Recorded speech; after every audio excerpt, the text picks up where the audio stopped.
Yesterday I was talking to someone who watches my videos, and we were talking about his hair. And his hairline actually reminds me of how my hairline looked when I was age 24.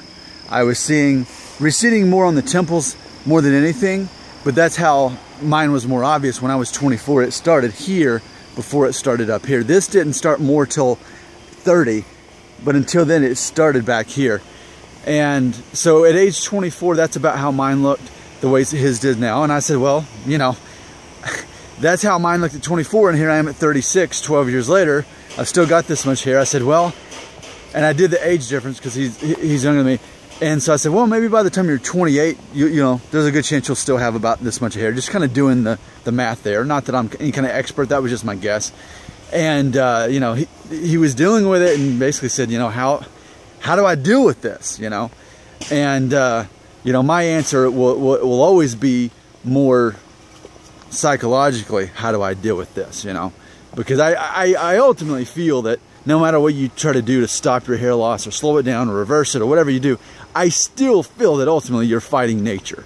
And I think the best way to win against nature, if you're going to win it, is to win that battle from within, which is your brain, to overcome it mentally more than anything. That's what I believe. And I feel that this channel reflects that. That's what I feel, even though I'm open to helping people sort out options that are more, you know, like a hair transplant or whatever that is, whatever kind of drugs they want to take to stop. That's fine, but ultimately, fundamentally, my default is, how can we overcome this, you know, psychologically? And so, you know, he asked me, how do I deal with this? And my simple answer was, well, the way I deal with it is I have a YouTube channel and I talk about it every day. And I think it's very important to be able to talk about hair loss, because in case you haven't been watching these videos for a while, something I talk about, something I remind us of, is that it's not socially acceptable for men to talk about their hair loss. It's not. That's the thing. People will judge you if you talk about your hair loss. Because if you haven't lost enough like me, they'll basically think that you're conceited and say that you're freaking out about nothing. What are you talking about? You got a full head of hair. That's what they'll say if you have too much hair. If you really are losing your hair at a more aggressive rate, then here's what people will say to you. They'll say, ah, get over it. It's just your hair. A lot of guys lose their hair. Just get over it. That's the response you're going to get. So you're not going to find compassion from other people if you talk about your hair loss. Unless that guy, you know, is going through it too, he might be able to be more compassionate. Maybe. I mean, but I've also seen men that have lost their hair, and then if I ever mention it at all, then basically they still kind of look down and be like, why do you even care? We all lose our hair anyway. It happens to all of us, kind of a thing. You're not going to typically be met with compassion when you talk about your hair loss, which that's what this channel has going for it, because you get a daily dose. You're going to get at least one video, up to maybe 3 or 4 sometimes, videos where we're sorting this out. And sometimes I'm going to be saying some things that really apply to you personally, while others maybe not. But that is so important that we're able to talk about this. So I make this video ultimately to say, you know, how do I handle this? You know, this young guy who's so much younger than me, asking, how do I deal with this hair loss? Here you are saying that I'm losing hair at an more aggressive, a quicker rate than you. How do I deal with this? I'm so young. And of course I would never want to imply that, you know, what I just was explaining, like, oh, well, get over it, it's no big deal. No, it is a big deal. And until you get through it, you can't get over it. Let me say it again. Until you get through it, you can't get over it. And we can look for all kinds of answers to slow this down, but this idea of accepting the new us, rebranding ourselves as the guy who's going to lose his hair earlier than other guys, that's ultimately what it comes down to. I think everything else is putting a Band-Aid on the issue, ultimately. But if that Band-Aid makes you happy, then do it, right? Because ultimately, if you're not happy with that, then everything else is going to fall out of whack. You got to be able to find peace with that. So for me, making these videos has definitely been helpful. To talk about anything is important. So many people will hold things in and not talk about them, which only makes them worse. And it could be something as petty or little as hair loss. But if you're dealing with it and you're thinking about it on a daily basis, it's not petty, it's not little to you, it's very important to you.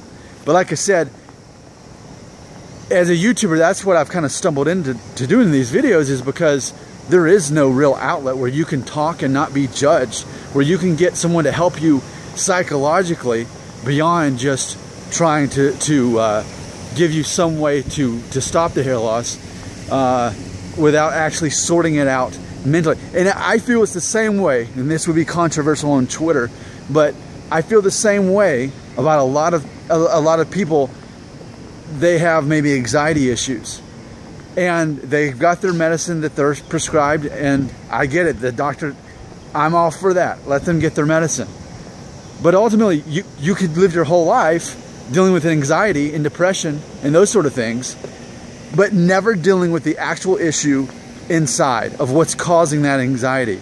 And a lot of people I've talked to that have anxiety ultimately had some kind of traumatic event at some point in their life that they never talked about, they never sorted out psychologically, they never got through it, so they never got over it. And I have to say, in the hours and hours I've done over 1,200 videos, I think at this point, on hair loss. Literally, I'm not making that up, and I've only been doing this for, what, a year and a half. But that's something I keep coming across, is that psychologically, guys are having trouble getting through this, so they're not getting over it. So that ultimately, I think, is the foundation of all of this. And I think once you can get past that point, to that stage, you're going to get stuck here. You'll always be searching for something. Now, I will end this video with a little bit of ambiguity, in that I guess it could always be up in the air on whether I have truly gotten over dealing with hair loss, being at Norwood 3 at age 36. It's not a big deal to me. And I say that often, and I mean that in my heart. I'm not obsessed with hair loss. I do these videos to help people, and because I get money on the side. You know, I've said before, if I would have stumbled in making videos about only being 5'9" and not being tall enough or something, then I would do 3 videos a day on that. But people don't care about that. They care about this. So, am I obsessed with hair loss? I don't think so. I think what I'm obsessed with is helping people and keeping this conversation going, because I know how important this conversation is. If we're not having this conversation on a daily basis, you're going to be left alone to your thoughts, thinking that you're not good enough, that you're not worthy, that other people are better than you because they were born with different genes, that they still have hair. And that's not what I believe about you. I believe that you are worthy and you are worth it. And maybe you need that reminder from me. So I'm going to keep showing up as long as you do.